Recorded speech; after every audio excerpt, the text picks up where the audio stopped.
അഥവാ പുറത്ത് മഴ പെയ്യുന്ന അവസരമാണെങ്കിൽ അവിടെയുള്ള വസ്ത്രങ്ങളുടെ ഈറൻ എങ്ങനെയാണ് മാറുക?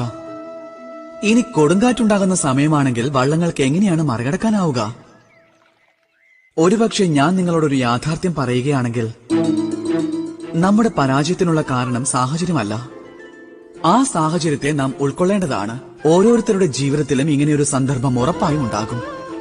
നാം ആഗ്രഹിച്ചാൽ പോലും നമുക്ക് ആ സാഹചര്യത്തെ മാറ്റാൻ കഴിയില്ല. സാഹചര്യത്തെ മാറ്റുക എന്നത് അസംഭവ്യമായ കാര്യമാണ്. ആ ഒരു അവസരത്തിൽ ഈ ഒരു ഉപായമേ ഉള്ളൂ. സാഹചര്യത്തെ അല്ല, മനസ്ഥിതിയാണ് മാറ്റേണ്ടത്. അങ്ങനെയായാൽ എല്ലാം ശുഭകരമായി തീരും. ഈ ഒരു മനസ്ഥിതിയാണ് നിങ്ങളുടെ ജീവിതത്തിലെ ഏറ്റവും വലിയ കരുത്തും ഏറ്റവും വലിയ ആശ്രയവുമാവുക.